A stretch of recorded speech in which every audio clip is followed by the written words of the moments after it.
Cinema की दुनिया ambition, fame और सक्सेस की अनगिनत कहानियों से भरी है। केराला की एक यंग एक्ट्रेस कार्तिका मेनन के लिए, जिसे दुनिया भवाना के नाम से जानती है, यह सपना उसकी हकीकत था। उसने 2002 में अपनी पहली फिल्म नैमल के साथ साउथ इंडियन सिनेमा में कदम रखा। उसकी जर्नी रैपिड असेंट की थी, जो उसकी कड़ी मेहनत और अनडिनायबल स्किल का प्रूफ है। सुपरहिट फिल्म सीआईडी मूसा के साथ एक बड़ा टर्निंग पॉइंट आया। हर डायरेक्टर उसे कास्ट करना चाहता था और हर बड़ा एक्टर उसके साथ स्क्रीन शेयर करना चाहता था। उसका नाम सक्सेस का पर्यायवाची बन गया। उसका चेहरा अनगिनत मूवी पोस्टरों पर सजा हुआ था। उसकी मुस्कान सिल्वर स्क्रीन को रोशन करती थी और लाखों लोगों का दिल जीत लेती थी। वह सिर्फ एक एक्ट्रेस नहीं थी, वह एक आइकॉन बन चुकी थी। उसकी फिल्मोग्राफी कमर्शियल ब्लॉकबस्टर्स और क्रिटिकली एक्लेम्ड परफॉर्मेंसेस का एक डाइवर्स कलेक्शन थी। भावाना ने अपने लिए अपलॉज, एक्कोलेड्स और अपने फैंस के एडोरेशन से भरी एक दुनिया बनाई थी। फ्यूचर बाउंडलेस लग रहा था, एक लंबी और खुली सड़क जिस पर लगातार सक्सेस और हैप्पीनेस थी। लेकिन किस्मत, जैसा अक्सर होता है, एक डार्क और क्रूअल ट्विस्ट लेकर आई। एक ही हॉरिफाइंग रात में उसकी बनाई हुई खूबसूरत दुनिया शैटर्ड हो जाएगी। उसके फैंस की तालियां डर की एक डेफनिंग साइलेंस से रिप्लेस हो जाएंगी। फिल्म सेट की ब्राइट लाइट्स एक नाइटमेयर के टेरिफाइंग डार्कनेस में बदल जाएंगी। यह एक रात सब कुछ तबाह करने की धमकी देगी जिसके लिए उसने इतनी मेहनत की थी।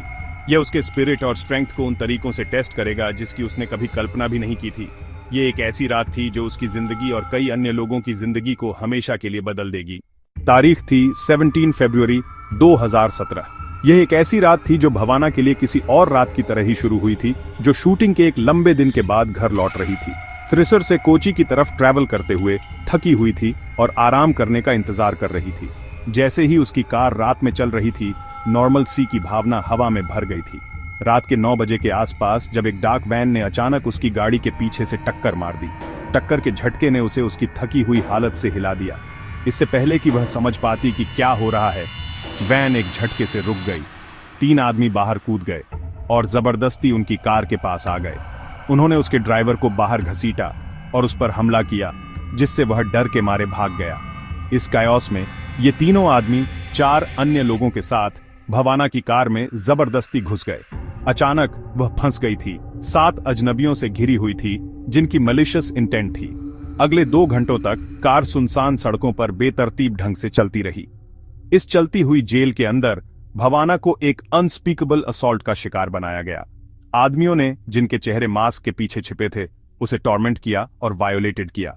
इस असॉल्ट के बीच एक आदमी, जिसे बाद में पुल्सर सूनी के रूप में पहचाना गया, ने अपना फोन निकाला। उसने उसे उसकी सबसे वल्नरेबल स्टेट में रिकॉर्ड करना शुरू कर दिया। यह एक क्रूएल एक्ट था जिसे और गहरे घाव देने के लिए डिजाइन किया गया था। उसने धमकी दी कि अगर उसने इसकी रिपोर्ट की या उसका नाम बताया तो वह विजुअल्स लीक कर देगा और उसका करियर तबाह कर देगा। डिफायंस में भवाना ने उसका मास्क अपने चेहरे से हटा दिया। उसे शॉक लगा।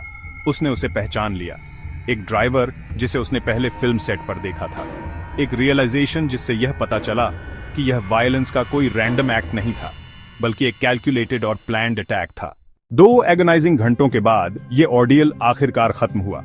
आदमियों ने कार छोड़ दी और रात के अंधेरे में गायब हो गए, भवाना को ट्रॉमेटाइज्ड लेकिन जिंदा छोड़ गए। जब वे जा रहे थे, पुल्सर सूनी ने अपनी चिलिंग धमकी दोहराई, चुप रहो वरना वीडियो पब्लिक कर दिए जाएंगे। बहुतों के लिए वह धमकी साइलेंस सुनिश्चित करती। पब्लिक शेम, करियर रुइन और ट्रॉमा का डर। असेलेंट्स उस डर पर भरोसा करते थे, यह मानते हुए कि वह बोलने के लिए बहुत डरी हुई होगी। लेकिन उन्होंने भवाना मेनन को बहुत कम आंका था। सिर्फ स्क्रीन पर एक हेरोइन नहीं, बल्कि रियल लाइफ करेज की इमेंस मालिक। साइलेंस में पीछे हटने के बजाय उसने एक क्लोज फ्रेंड, एक फिल्म डायरेक्टर से संपर्क किया और हर हॉरिफिक डिटेल कन्फाइडेड किया।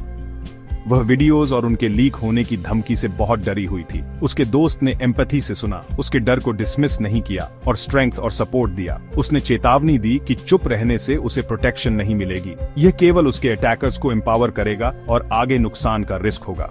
उसने उसे क्राइम की रिपोर्ट करने के लिए कहा, उसे यह विश्वास दिलाते हुए कि वह विक्टिम थी और उसने कुछ भी गलत नहीं किया था। वह बातचीत एक क्रूशल टर्निंग पॉइंट थी जिसने उसे डर को एक्शन में बदलने का रिजॉल्व दिया।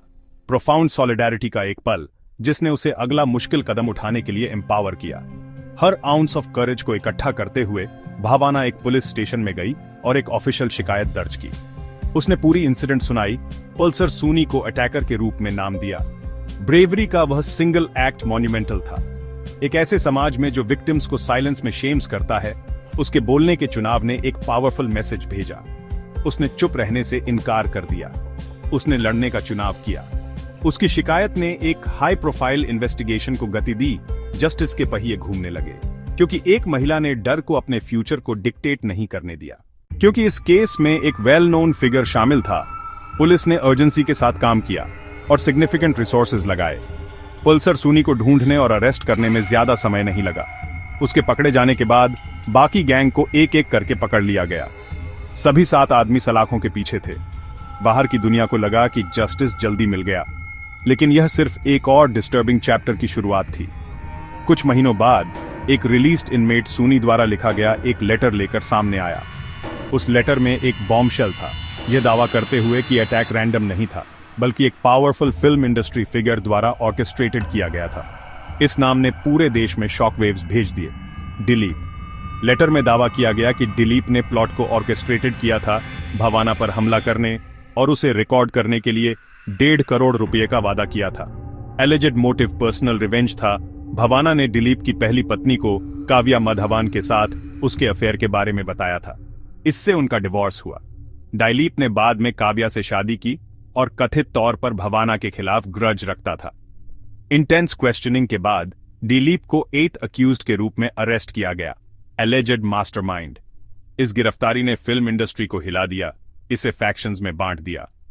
कई दिलीप के साथ खड़े थे यह दावा करते हुए कि उसे फंसाया गया था, जबकि अन्य भावाना के पीछे रैली कर रहे थे। यह केस बिट्रेयल, रिवेंज और पावर के एलिज्ड मिसयूज की एक कॉन्वोल्यूटेड सागा बन गया था। लीगल बैटल कॉम्प्लेक्स थी। जेल में 3 महीने के बाद दिलीप को बेल मिल गई, जिससे पब्लिक आउटरेज भड़क गया। क्रूशल एविडेंस सामने आया, हॉरिफिक वीडियोस वाला एक मेमोरी कार्ड, लेकिन उसकी हैंडलिंग कंट्रोवर्शियल हो गई। पूरी प्रोसीडिंग्स के दौरान भावाना ने अनवेवरिंग ब्रेवरी दिखाई, हियरिंग्स में भाग लिया और पब्लिकली बोला। आज 8 साल से भी ज्यादा समय बाद यह केस अनरिजॉल्व्ड है। उसकी कहानी हमसे पूछती है